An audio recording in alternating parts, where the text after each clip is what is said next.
all these different people are telling you all these different things, and I think that's, quite frankly, where I'm at in my life right now. I feel like I'm an independent woman, and I've always kind of done what I wanted and gone after what I wanted, but then you get to a point and you're just kind of in there with everyone else. I just finished law school, and I've been working really hard towards becoming a lawyer. I really thought it's what I wanted to do. I mean, I charged at it. I had this prize of what I wanted. I was focused, I was determined, I worked hard, and now I'm a lawyer, and I just don't think it's what I want to do.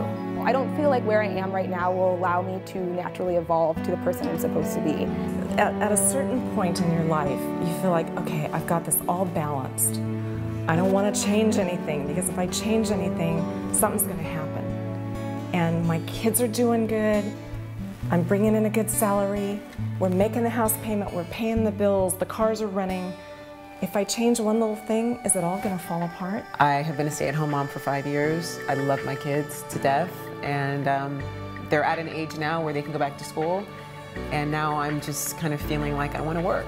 I want to go back to work, but I want to be there for my kids, and I know that I can't do both. I'm a little lost. I'd like to have a job that when I come home at night, I know I accomplished something. I made a difference in this world. I just need something bigger than myself. You know, I'm my kid's mom, I'm my husband's wife, I'm everybody's something, but I don't have anything for me. And it's just really frustrating, and I feel really guilty. In our research, we heard from thousands of women faced with very similar challenges. In fact, when we did a workshop for the Oprah show recently, we heard from hundreds of thousands of women. And although every person's situation was different, in the end they were all asking the same question of themselves. How do I live a strong and fulfilling life? And these women weren't some confused minority. Most women are asking themselves that question today.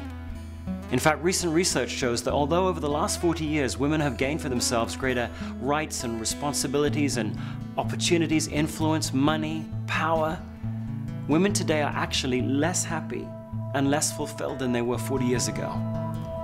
I wrote this book to shine a spotlight on that paradox and help you know how to take control of your life and buck that trend.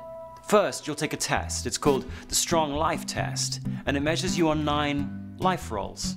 Now, you may play each one of these roles at some point in your life, but this test pinpoints your lead role, the role you were born to play, the role from which you derive the greatest strength and satisfaction in life. Next, you'll learn how to fully accept that role. There's so many competing voices in your life, aren't there? So many people with different expectations of you, different demands of you. It takes a remarkably clear head to be able to cut through that clamor and really take a stand for who you are. And finally, you'll learn how to intentionally imbalance your life. So often you're told to strive for balance, but balance is the wrong target. Balance is almost impossible to achieve and not fulfilling when you do. You study the happiest and most successful women, and they deliberately pick out the moments in life that invigorate them and then tilt, target, imbalance their life toward those moments. You can do the same.